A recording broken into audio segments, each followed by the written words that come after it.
Hello and welcome to GMO-Free News. We have a major treat for you today. We have two special guests. But first, myself, Rachel Linden, host at GMO-Free News. We've got Kathleen Halal, my co-host today, and our amazing producer, Jack Olmstead. Thank you for joining us. We have two guests, like I said, and I'm going to introduce the first, and I'm going to let the first introduce the second. Today's topic, sewage sludge, what you're not being told. So our first guest is Dr. Jonathan Latham. You might remember him from our September 1st show. He is a PhD. He's coming to us from New York. He's a plant biologist. He's a former, am I right in saying this? Are you a former EPA scientist, or did I get that wrong? No. I used to be at the University of Wisconsin. Okay, excellent, excellent. He's also the author of the now widely spread article, Growing Doubt, a scientist's experience of GMOs, and he is bringing to us a friend that he mentioned on the last show, Dr. David Lewis, and I'll let you do the introductions, Jonathan. Hi, everybody. My name is Jonathan Latham, and I'm introducing David Lewis spontaneously. And what David Lewis first came to our attention probably 7 years ago. And he told us his story about how the regulations of sewage sludge were had been manipulated, and how the reporting of the contents of sewage sludge was being manipulated. And this was a multi-agency conspiracy, for want of a better word, between universities, between the EPA, even between the Justice Department, and various other organizations, the National Academy of Science, for example, to suppress hazards of sewage sludge. So there are examples of herds of cows dying, for example, and even people dying. But his story, it was difficult to publish his story, and so he was trying to get it in the congressional record, and then from there it potentially could be published by our website. And finally, that was thwarted in various ways, and so we finally got to publish it at the time that David Lewis published his book. So he's got a new book out, which is called Science for Sale, and it basically recounts his story, and which is interesting from multiple angles: sewage sludge, but also the experience of a whistleblower, and also other aspects of science that also come into this whole story. And so David Lewis is probably one of the most interesting and important scientists around today, and it's a great pleasure to be on the show with him. Welcome, welcome to both of you. Dr. Lewis, you're a former EPA scientist. You're what, were a G15, correct? GS15, that is correct. GS15. So for people that don't know that don't work for the government, that's a high-ranking official within the agency of the EPA, the Environmental Protection Agency. And you just came out with an article, correct? That's that science often plays second fiddle to politics. Yes, I actually write a column, a regular column, for the local newspaper here that covers the University of Georgia area. The column's called Science for Sale, and that is this week's column. Excellent. So you seem a little cynical. What has inspired your cynicism towards science? And is it all science, or just science coming from a certain place? I base my experiences that are described in my book on interactions with the EPA, the CDC, the FDA, the USDA, and other federal agencies. And the bottom line is that if the federal government has a major stake, policy-wise, regulation-wise, guidelines, whatever, in what gets published in the scientific literature, then the federal government doesn't stand back to see what happens. It takes a heavy hand in funding scientists that will support government policies and certain industry practices. So it's that broad area of science that government and big industry have a stake in what's published in the scientific literature. So what does it cost to promote falsified science? What are we looking at, and how does it get paid, and where does it show up? The best example I can give you is with land application of sewage sludge. What happened there, where industrial waste and human sewage ends up at a sewage treatment plant, and EPA decided that it was going to promote land application of that sewage sludge. EPA's own scientist in the Office of Research and Development, where I worked, opposed that, was concerned about the lack of science there. So what EPA's Office of Water did, the regulatory office that developed the policy and the regulation to support it, it set up a cooperative agreement with the Water Environment Federation, which is the wastewater industry's largest trade association, industry trade association, to fund universities under a program called the National Biosolids Public Acceptance Campaign. That's the name of the cooperative agreement. And so then the industry groups went out and raised tens of millions of dollars to go into congressional earmarks to EPA's program office, which then turned around and handed out that money for 10 years or more to land grant universities, agricultural colleges, and scientists that supported EPA's policies, which was the express objective of that funding.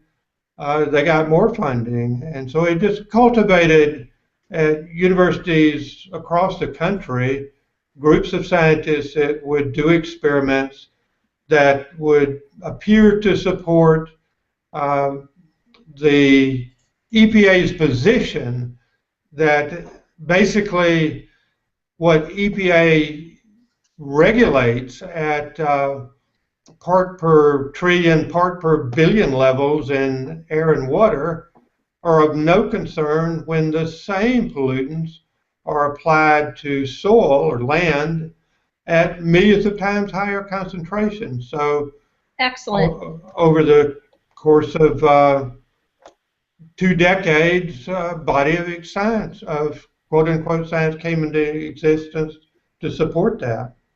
So basically what you're saying is that the EPA early on got in bed with big business and our universities in order to promote their agenda, which happens to be taking sewage out of our municipal wastewater treatment facilities and turning that into a product that we are happy to go run down on a Sunday morning because we're going to plant the veggie garden in the yard, and we're going to buy this very inexpensive, eco-friendly, very safe, lovely, take a deep breath, fabulous gift for our garden and our soil and our family, not knowing the full story about where it came from and what it contains and why it's so dangerous. And I believe, Dr. Lewis, you have a PowerPoint you'd like to share with us?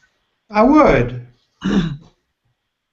Let me get into that mode. And okay, meanwhile, so for the folks that are watching right now who don't understand where sewage sludge comes from, yes, it is coming from municipalities, okay, but it's not just what you flush down the toilet, okay, so in which case, like, hey, someone might pay a premium for the things being flushed down my toilet, but it's also the manufacturing facility 100 miles away from you, the prison, the psych ward, all the sewage coming from the paint factories and the plastics factories and the cement plant and the power treatment plant perhaps, who knows, and it's ending up in this like form of a solid waste that gets sort of treated, and then magically it's super awesome to put on your yard, your playground, your golf course, in your garden. Maybe you're buying it at Home Depot. Who knows, right?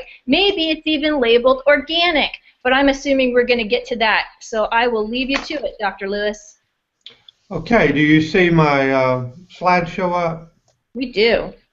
Good. do, but it's not on the big screen, Jack. We've already been through that. Okay. This is how he wants to do it. Oh, okay. Yeah, we lose some subheadings if I go to the full screen. If you can manage this way, if not, I can go to full screen. We can't really see it. I would suggest the full screen. Okay. It's too tiny. All right. Sorry. So no problem. So are we on full screen now? No, it could be a problem. That's Okay. We'll have it on full screen here in just a second. How about that? Looks good from where I'm sitting. yeah. There's no change. No change. There it is. I just made it full screen. Okay. Can you guys see it full screen now? Yeah. Oh yeah. Okay. I just hit it. Okay. Good. We're good. Thank you. When EPA was created in 1970, and what I'm showing here is just a picture of the planet Earth, you can see, as we all know, that 3/4 of the Earth is covered with water. So the situation with water pollution at that time was that factories were piping their industrial waste into rivers like the Cuyahoga River in Ohio that caught fire and was covered by Time magazine and sort of precipitated, along with other issues, the creation of EPA. The philosophy at that time was articulated this way: the solution to pollution is dilution. So the industrial waste would go in the rivers run into the oceans, and so toxic waste were diluted out to very low concentrations, parts per trillion and lower, in the oceans. In 1988, Congress banned ocean dumping of sewage sludge, where a lot of industrial waste were going to wastewater treatment plants and settling out in the sludge, which is about 1/3 animal fat.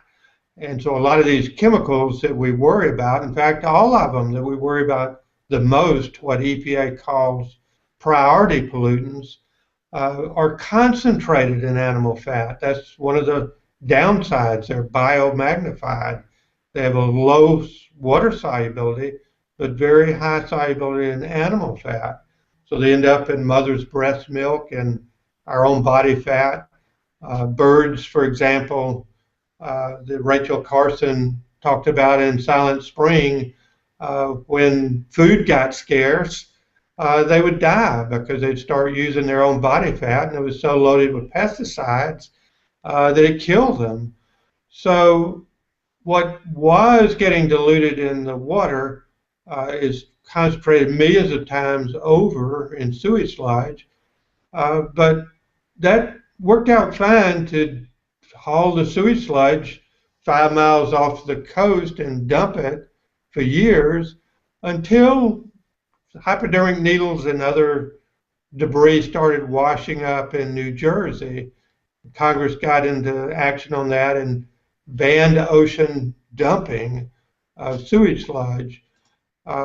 So what happened was that in 1993, to accommodate the accumulation of sewage sludge containing very high levels of all of these priority pollutants like pesticides, pharmaceuticals, petroleum byproducts, the things we worry about causing cancer and birth defects, neurological disorders.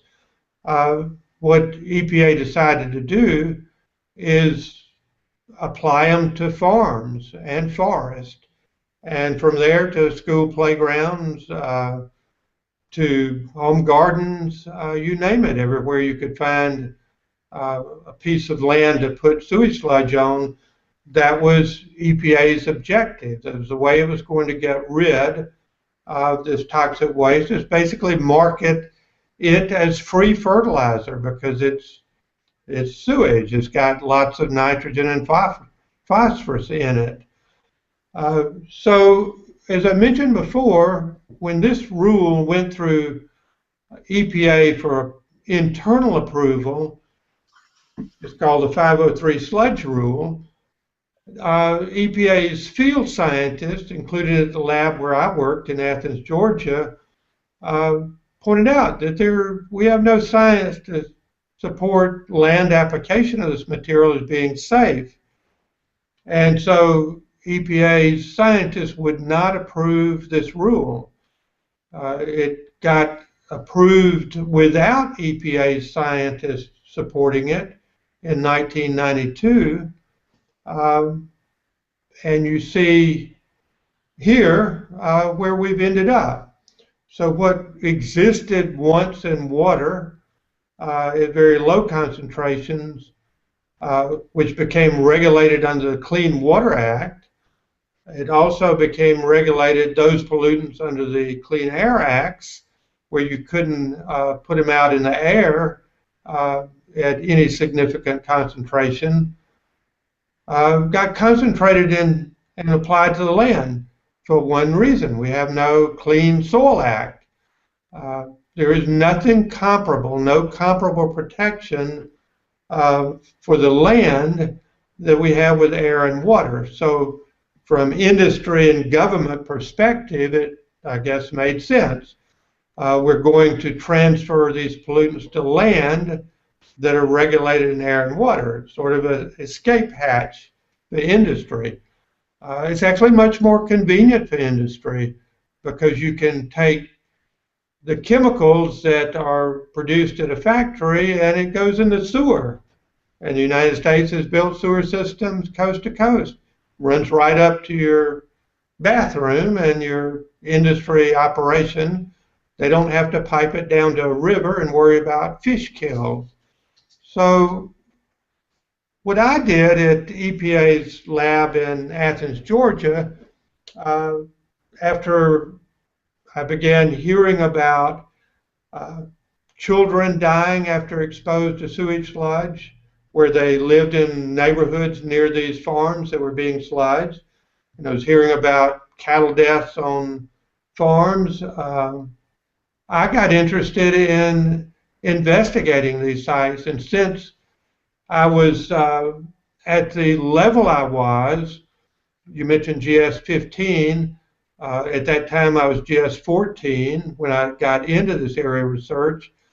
I was able to do pretty much what I wanted to at that level. At the 15 level, scientists at EPA or the USDA or elsewhere in federal agencies can do research on any area they want within their agency's mission.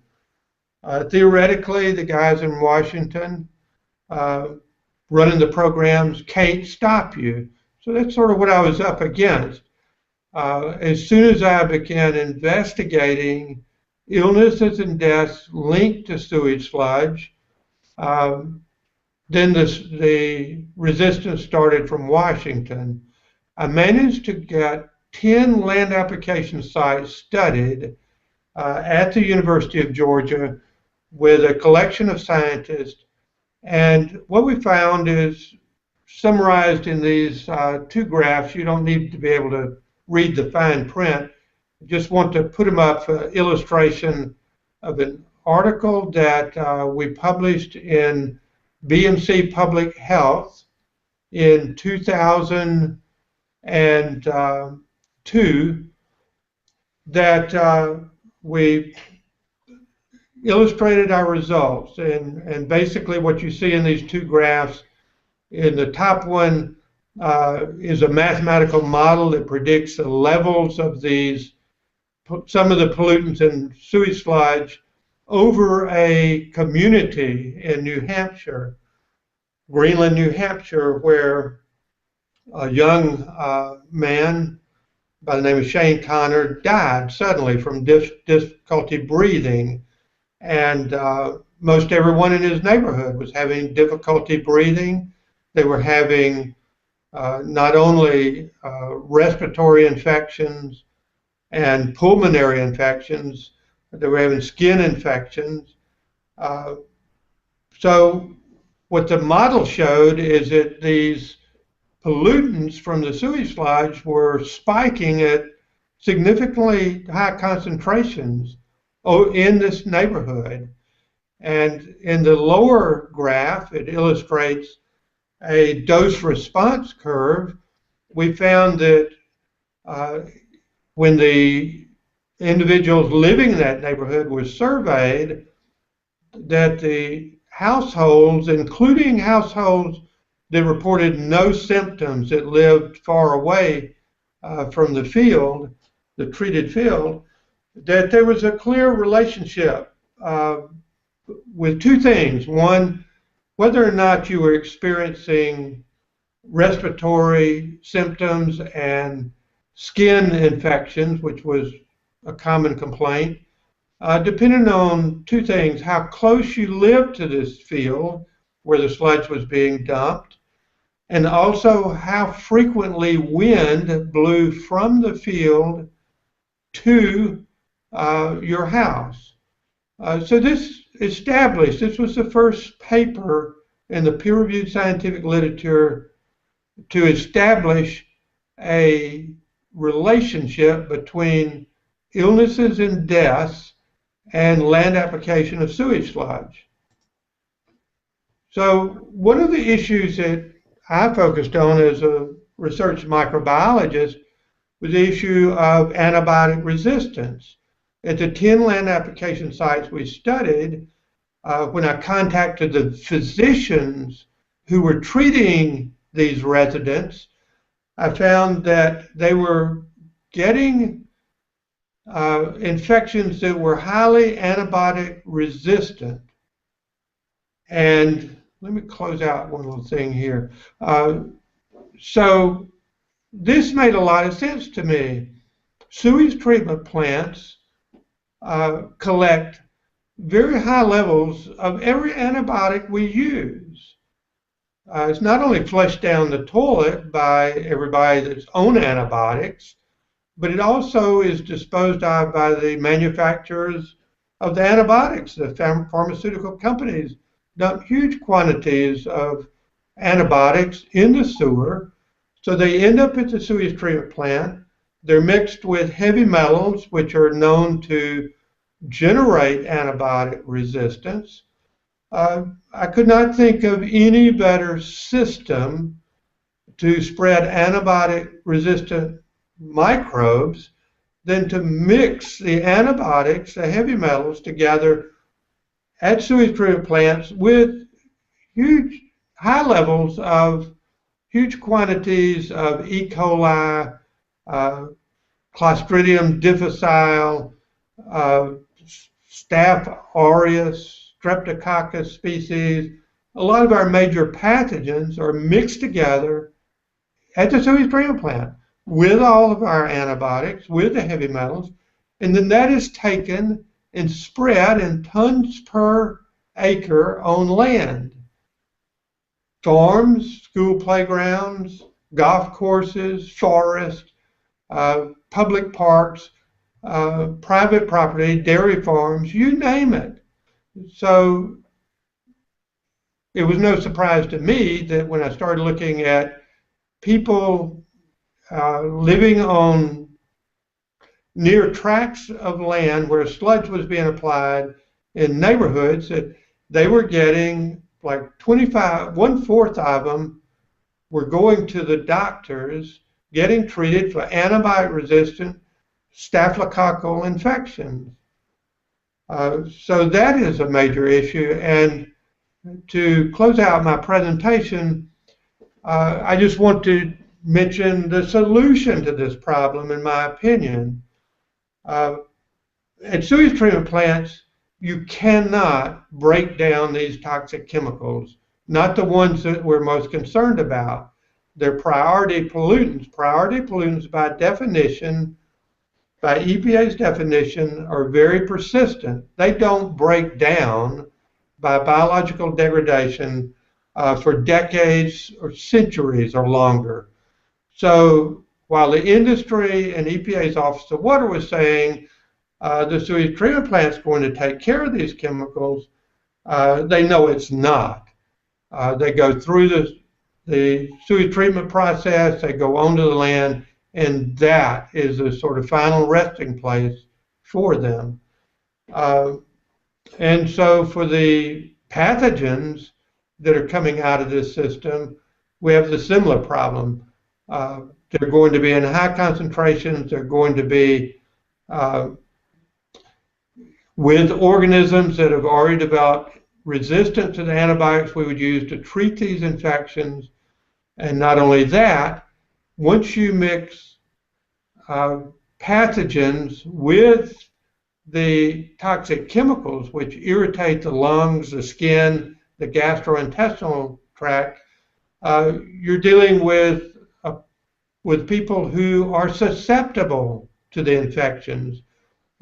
These heavy metals, for example, and highly chlorinated chemicals that are in sewage sludge, once they contact the skin, they cause skin irritation, they cause the skin barrier to infection to begin to break down. So it's a system for infecting people. The same with respiratory infections. Inhaling these mixtures of heavy metals and toxic organic chemicals irritates the bronchial tubes in the lungs. So we were seeing lots of cases of pneumonia and bronchitis at these sites. So that is the system that EPA has created for us in conjunction with the USDA and the CDC, is to take a situation that EPA was created to deal with in 1970 when these pollutants were going in rivers and out to the oceans, and reverse that whole concept of diluting out the pollutants to concentrating them on the land at millions of times higher concentrations and using a phony body of science to support it.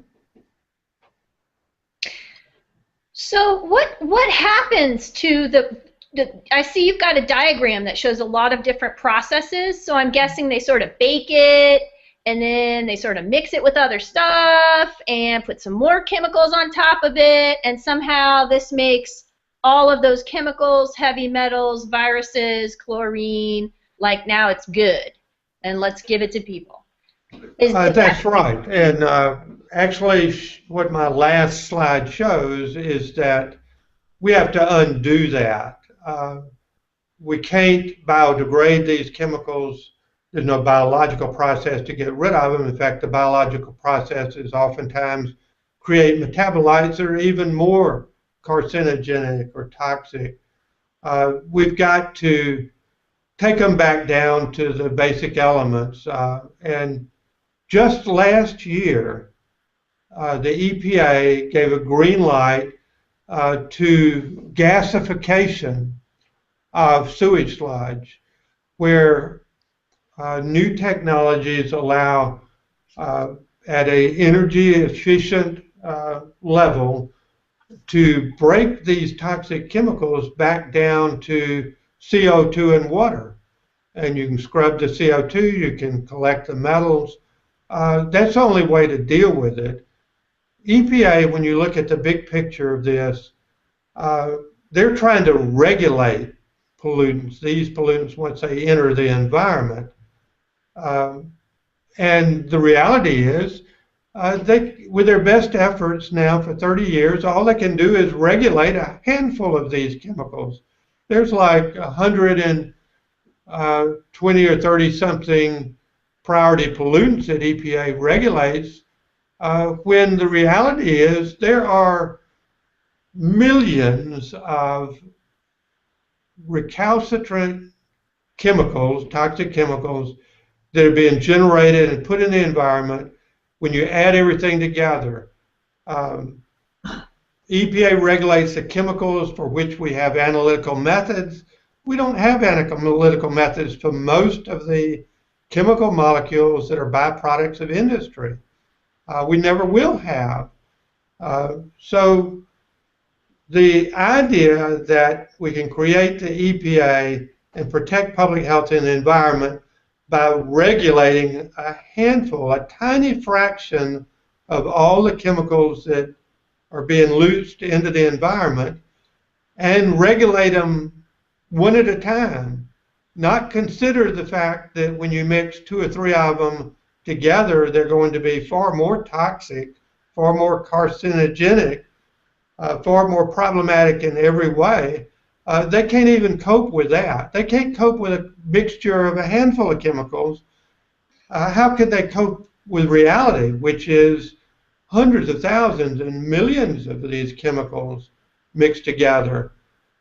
You go down to your pharmacy and get 5 or 6 drugs and take them, and together or individually they may not cause you a lot of harm.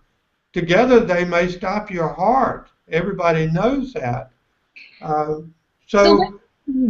Let me ask you something. When you confronted the EPA and you showed them your research, you told them that you're putting people in harm's way, I'm guessing you got promoted and they gave you that extra parking spot and they congratulated you and took your work, and now they're implementing safety measures. Am I right? In a way you are. Interestingly, when I did this, I did it when President Reagan's administration was going out and President Clinton's was coming in, and that's the transition point where the 503 rule was created, where EPA was reorganized its research division. The Office of Research and Development was reorganized to make it more politically manageable. It's a time when we went as scientists at EPA from freely publishing our research to having to send it to EPA headquarters to get approval for policy-related implications. This was under Clinton? That was under Clinton when it happened. Yeah, the interesting thing you'll see is that when my 2 papers in Nature were published in 1996 and 1999, EPA's administrator under President Clinton and the assistant administrator over the Office of Research and Development shut down my research and met with industry executives in the Office of Water. This happened. The head of the Office of Water Management, Wastewater Management, met with executives of Synagro, the largest sludge applier in the United States, to decide what to do about my research. Synagro provided false allegations of research misconduct against me, which an EPA employee attending those meetings distributed. EPA's assistant administrator for the Office of Research and Development sent an email to my lab director in Athens.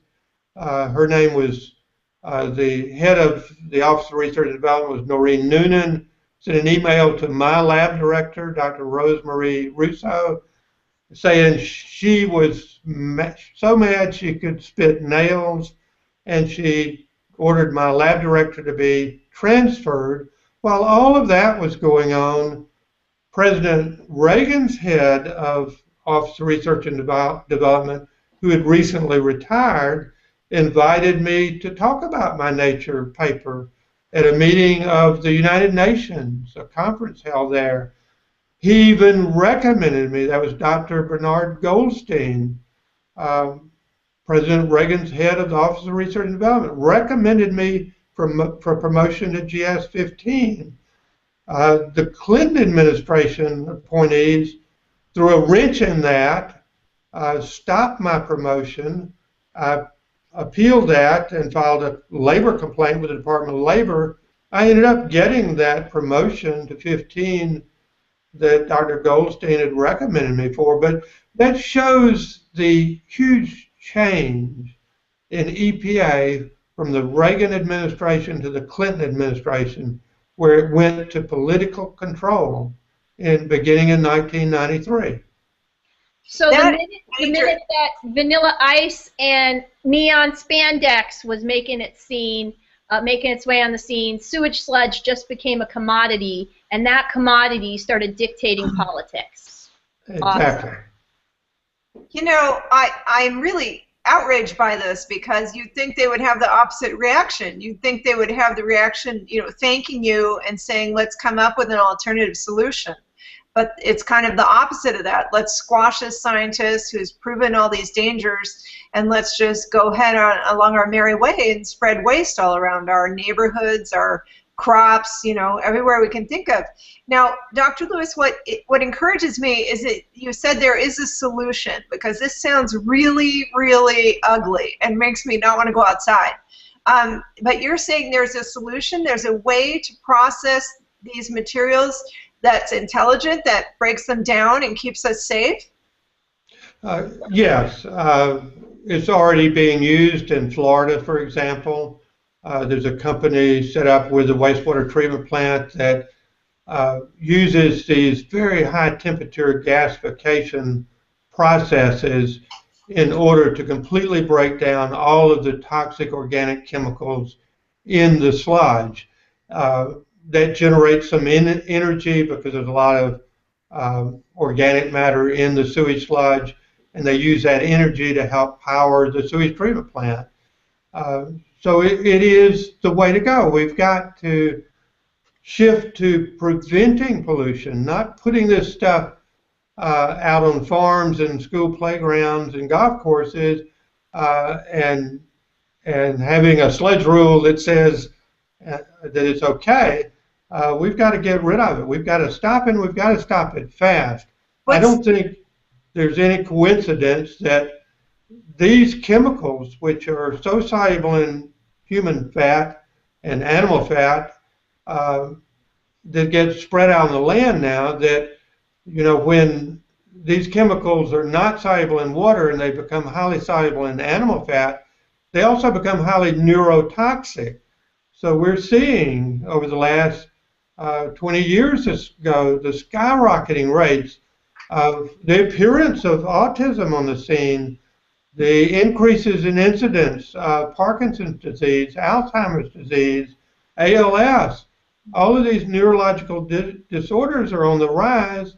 At the same time, we're spreading neurotoxins on every piece of land we can find to spread it on. Wait, I have two questions for you. One, what is the name of that company in Florida, and are they the only company in the nation that you know of that's doing the right thing?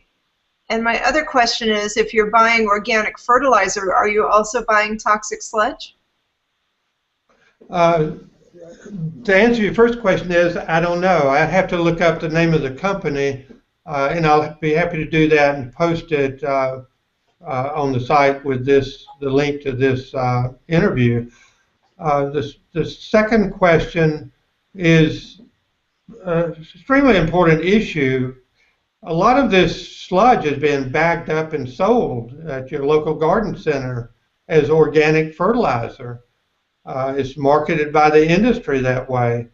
And only in rare cases will you find that on that bag of organic fertilizer that you go down to buy thinking you're getting safe to put on your home garden, do they ever acknowledge anywhere that it's sewage sludge and it contains hazardous chemical waste. An exception is milorganite. Milorganite is bagged up by the city of Milwaukee.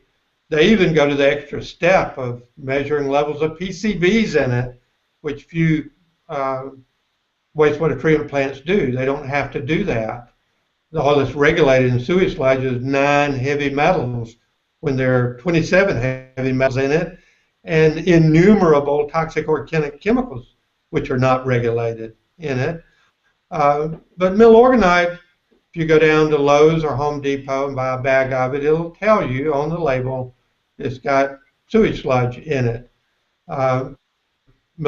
Which is interesting because several years ago, the city of Milwaukee had to go out and dig up a number of athletic fields and school playgrounds in Milwaukee because it was so heavily contaminated with PCBs from milorganite that was being spread on them. Who would even know that if Milwaukee didn't happen to be one of the few wastewater treatment plants that looks for levels of PCBs and that sewage sludge.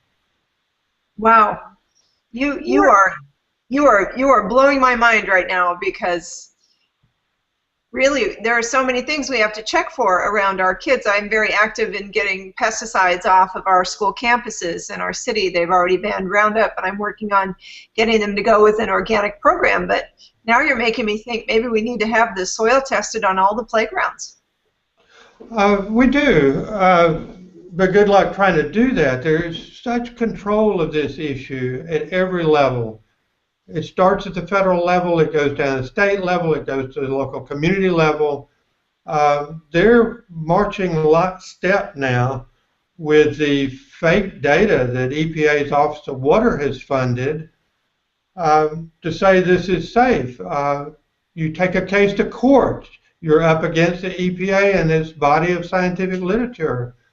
Every which way you turn, it's difficult to fight this. And the first step is what we're doing now, letting the public know about this and be aware of it and be vocal about it. Dr. Lewis, you wrote about your research being used in a lawsuit from, and correct me if I get any of this wrong, by two families in Georgia that own dairies that had previously used sewage sludge on their land, and their cattle died. How many cattle? And can you tell us the story and what happened with that? In both cases, yeah, it was two of the most productive dairy farms in the state of Georgia. They'd been in operation since the 1940s. Suddenly, after the city of Augusta, Georgia, talked these two farm families, into spreading this free sewage sludge fertilizer on their farms, their cattle started dying. The cattle were getting infections, and in some cases, rare infections that cattle didn't normally get. It's a story that I saw repeated across the country. These toxic mixtures of heavy metals and toxic organic chemicals cause a depression of the immune system. We saw it in humans and animals, and that's what was happening on these two dairy farms. And so they were having to haul off the sick cows and replace them with healthy cows, but they couldn't keep up with it. It's destroyed both dairy farms, and in the process, they hired expert veterinarians to come in and figure out what was going on. And what they found is that the liver and kidneys in these cattle were damaged from the cocktail of toxic organic chemicals and heavy metals that were in the sludge. And what they discovered when they went back, they filed a lawsuit over this against the city, and one of the farmers filed a lawsuit against the USDA later on. What they found in discovery is that, for one thing, in 1993, when the sewage treatment plant in Augusta and everywhere else, other sewage treatment plants, had to start following the EPA's 503 sludge rule for certain metals, that the historical data for over 20 years in Augusta look clean. It's amazing to look at the graph. For decades, they had high levels of cadmium in their sludge, high levels of molybdenum, high levels of other things, including organic things like chlordane, a banned pesticide. All of a sudden, all of that went away in February 1993, but yet nothing was done to change anything at the waste treatment plant. That happened at waste treatment plants across the country. So we got into that and found out, and the plant manager at the waste treatment plant admitted when deposed under oath, he sat down at a computer when EPA came down to look at what was going on in Augusta and publish its own research paper on what was wrong with the cattle. When they arrived, within a day or two, when the EPA arrived in Augusta, Georgia, the plant manager in Augusta sat down and got rid of 20 years of data, created data on a computer to represent those 20 years that showed the heavy metals were far lower than they really were. And all of the original data disappeared. They disappeared at the University of Georgia. They disappeared at the state of EPD, Environmental Protection Division in Atlanta. They disappeared at the federal EPA, all of which had, and in the city of Augusta, all of these original valid data disappeared, and they published these fake data. So EPA tried to cover up what happened in Augusta. The lawsuit was filed over it. It got into federal court when they sued the USDA. The USDA pulled out their own paper they published saying the levels of metals were fine. There was no problem there. The federal judge in that case, Anthony, what was his name? Anthony Alimo. He was a judge that was famous for fighting civil rights issues in the prisons. In fact, there's a book about him out. He was the first judge to look at any of this situation and rule on it. And he ruled that EPA's testimony and USDA's data were not reliable because it was based on fabricated data. And Judge Alimo devoted several pages of his 30-page ruling to how EPA suppressed my own research on this and other sites. So that's the story of the dairy farms. The British Science Journal Nature covered Judge Alimo's ruling in an editorial calling for EPA to investigate and report toxic chemicals in sewage sludge, and published a 2-page news article on the fake data. So this is, the interesting thing about this issue is we have the scientific community behind us that something's got to be done about this problem.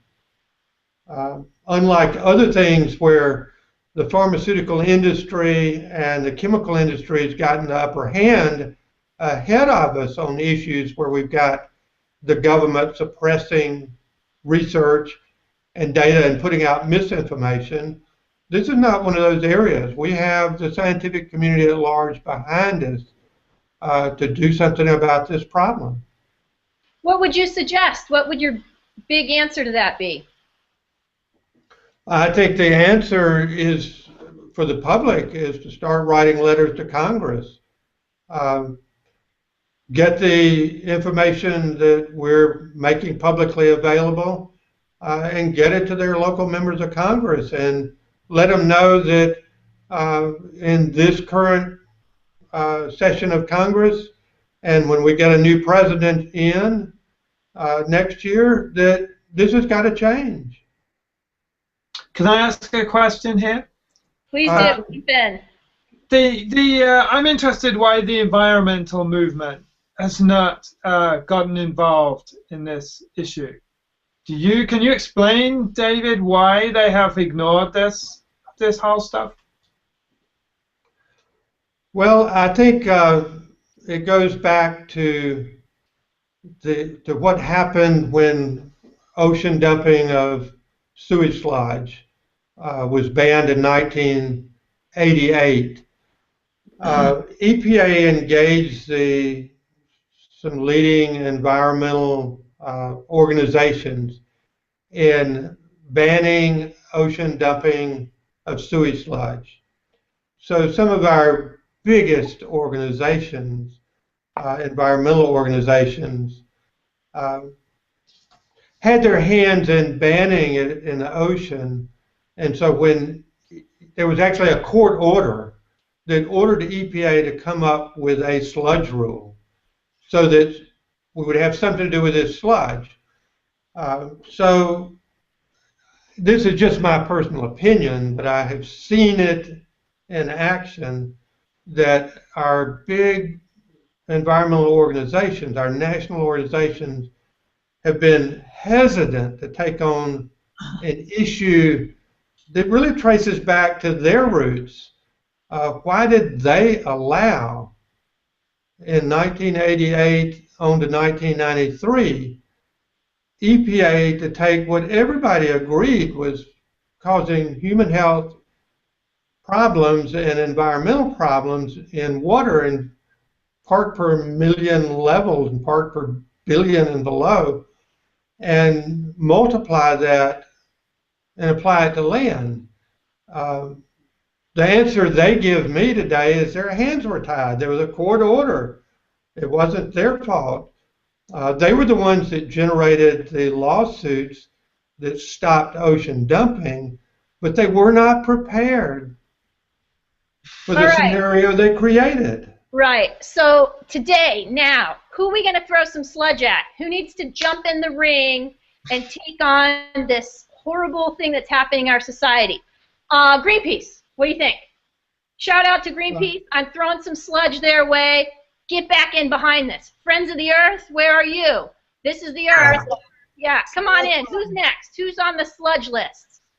The Audubon Society. They've got a big role in sewage sludge. They're promoting bird sanctuaries at sewage treatment plants as nature reserves. They need to change course on this. The Sierra Club. Yeah, the Sierra Club actually has a policy, thanks to the hard work of Dr. Caroline Snyder, whose website is www.sludgefacts.org. She has gotten the National Sierra Club to take a position against land application of sewage sludge. They need to be commended and reinforced, their efforts. Excellent. They don't mention that. The NRDC is the key organization involved in banning ocean dumping that has been hesitant to jump on sewage sludge. Is this process that works that this company in Florida is doing, is it exorbitantly expensive? Like, who's going to push back against this? I guess industry, because of costs. It costs them more to do the right thing. Who's going to push back? Is it terribly expensive? It sounds like the plant in Florida has it going on because they're processing the junk and that's creating the energy they need to run their factory and so on. Everyone, quit flushing. Quit flushing your toilet now. It's a horrible crime. Stop. Okay, Rachel, don't say that. We have the opposite problem in my house right now, and I'd appreciate you to undo all my training, okay? Let's give them a better solution than dumping this stuff on our fields, on our parks, around our neighborhoods. Let's work on the better solution. It sounds like this is the problem with what happened with the movement. They said, stop dumping it in the ocean, so the Congress said, okay, and then they just dumped it on the land, and that was not a good solution. But now that we have a good solution, we need to promote that. That's right, and it's not exorbitantly expensive. It's like so many things else. So many other things, you have a big industry built around it. Everybody's used to it. Changing something at that scale, there's a built-in inertia against it that we've got to overcome. There is money to be made by investors. I sense an investment opportunity. Right. If you could get government funding for some green sewage plants, Mr. Obama, President Obama, hello. I mean, why don't we? You know, that's the saddest thing to me, the side of this. President Obama promoted the key people at EPA who developed this program and created the whole body of fake science to support it. Those individuals, which were at low levels until President Obama came in, got promoted all the way up to Deputy Administrator of EPA. That never should have happened. The other side of that is this is an issue that is an environmental justice issue. Most of this sludge with toxic chemicals is going out to Hispanic neighborhoods, African American communities. It's going out to the economically and educationally disadvantaged communities in our country. It's going out to Native American reservations. We've got to stop this, and if anybody should have taken on this issue, it was President Obama. Why don't we contact Waste Management? I mean, they make money off of everything that people dump at their place. Why don't we talk to them about taking this on? That's a great idea. I think that greening up my duty is awesome. I think there's a campaign in there. I want my green my sewage, green my sludge. I feel it coming now. The ideas are all spinning. But really, why not? Why not? We should take responsibility as Americans, and I think we need to own this, because I'm not aware of any other country that treats this sort of stuff like it's Nutella and you ought to put it on your toast. Oh wait, that's an excellent question. What do other countries do with their sludge? There's been a lot of progress in Europe. A number of countries in Europe do not allow this practice. So they have learned by experience, whereas they got into it following EPA's lead in the early 1990s. They've run into the same thing we're seeing, people getting sick, cattle dying. There's an effort in Europe to stop this. Just like with the GMOs, they're ahead of us. What a surprise. And the vaccine. It's also true that Europe doesn't mix its industrial waste with its sewage sludge in the same way, I think. Is that right, David? From what I understand from activists, they have drawn back from putting sewage sludge with industrial waste onto the land. But I think you're right. Germany, for example, which is just one example, has a very nice closed system for handling toxic pollutants, heavy metals, and toxic organic chemicals. They're much better. They have to be. They've got so much of their population and their industry mixed together. They've been ahead of us for a long time on keeping a lid on the pollution. Can I ask a question too about the solution? Right? The lesson of history is that you can't change something unless you got a solution, and if you got a solution, it better be a good one. So this burning, I would suspect that it costs more money and takes more energy to burn it than what you get out of it. I'm skeptical of the idea that you can power a plant with waste. If you really have to burn something at a high temperature, that takes a lot of energy. But secondly, the problem with most waste incineration is that it's not a well-regulated industry, and there's an incentive for the people who burn waste to operate their plants at a low temperature to save money and all this kind of stuff. But then the problem is that all this stuff comes out of the chimney that you don't want coming out of the chimney. It's not burned to completion, and so they become massive sources of pollution. So is that going to happen if you try to implement a solution along those lines, or can we solve this problem? No, you're absolutely right. The energy generated by gasifying sludge only supplements a part of the energy required by a waste treatment plant. So there is an expense issue, but it's not exorbitant, or it wouldn't be done like it's being done now, and it's used not only in the United States but elsewhere. But I like your point here. For one thing, this gasification of sludge does not generate metabolites coming out in the smokestack like incineration. That's the decision the EPA made last year, is that this process cannot be classified as incineration, because incineration revolves around the issue of things that are coming out the smokestack. This actually takes it back down to CO2 and water. So that is my point here. When you look at the big picture of EPA and what EPA is doing. We've got a federal agency now that its scientists are totally controlled to support its policies. They've reached the point they're publishing fake data, and even when they admit the data fake, they will not withdraw it from the scientific literature. It's not just a cattle study, there are other fake studies out there, there's plenty of them, and they won't back down on them. When you look at their ability to regulate pollutants, they're regulating a handful of things and not doing a good job of that.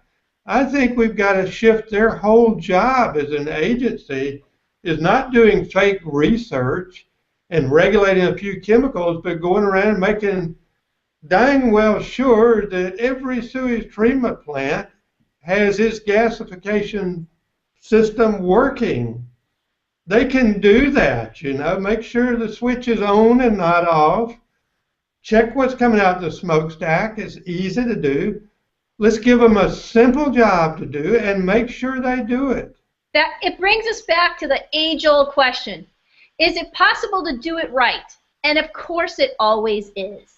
At the end of the day, a few corporations might not be making the money they really want, but the job needs to be done right. And in the long run, everybody wins when the job is done right. I think we can say that it's possible to do this right. It's possible to take the waste and to treat it in such a way that it is a benefit to society and not taking away from the whole.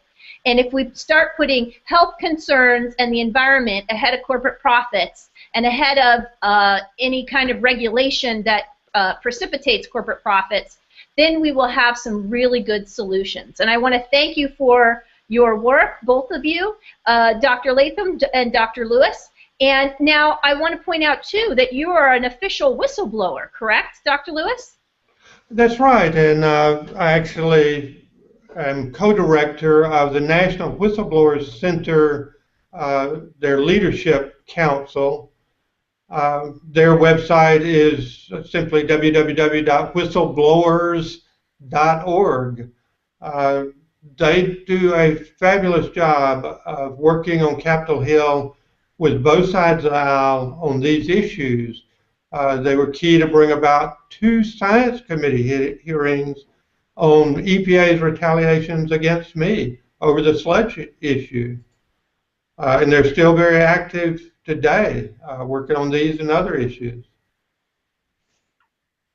Excellent. So, some final warnings, Dr. Latham, to people that maybe even have this stuff, they're contemplating, you know, putting the garden in, those fall flowers, the bulbs for next year, some advice on what they should be doing to fill the void of the garden medium. Well, there's 2 things for me that come out of this. One is make your own compost and be careful what you put in it. Right? No weird pizza boxes with weird plastics on them and stuff like that. But also, you know, what people have to understand about fat-soluble compounds that biomagnify is that basically these are compounds that they dissolve in oil and fat and not in water.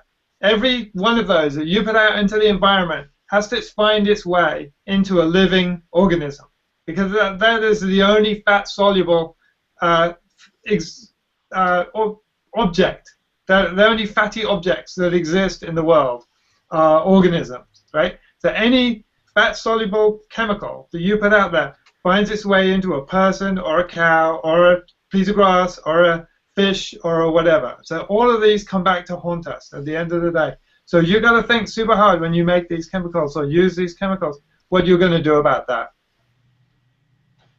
Excellent. Last words, bit of advice for homeowners, bit of advice for people wanting to get into this topic and get active. Dr. Lewis? Well, I tell you what I'm shooting for myself, and I'd love to have a lot of support behind it, is, like I said in the beginning, we have a Clean Air Act, a Clean Water Act, and no Clean Soil Act. We need Congress to put together a Clean Soil Act to protect our soil, and that will give us the framework to do the things we've talked about here, like giving a job to the EPA to make sure that all these gasification units are up and running. This is the thing. See, with people's health, sort of the common thread that's being discovered is that it's problems with our microbiome. The bacteria and fungi and microscopic organisms that we need in balance, healthy in our guts to be working properly so that our whole system functions properly. And all these autoimmune illnesses that people are having, they're finding that their gut, their microbiome is not balanced. Things are not right. And there are farmers that are talking about how the soil in the United States is becoming very unhealthy. The chemicals that they're using in farming, especially Roundup, but other chemicals and fungicides and all kinds of treatments, they're destroying the balance of nature in the soil that is really fundamental to our well-being and our health. So absolutely we need to have an act that protects the soil, because we are connected to the soil as much as we are connected to the air and the water, and I would love to get behind you on that. Great. Agreed. Music to my ears. You've got friends over here at GMO Free News, and for our listeners, I want to thank you for tuning in. For our guests, thank you for coming on. You've been fabulous. Any last comments, anyone? Any last questions? That's it. All right, guys. Thank you for coming on the show today. And please keep up the good fight. Sewage sludge, not something, again, you need to put on your toast in the morning. Stay safe, and we'll catch you on the next show. Thanks for tuning in.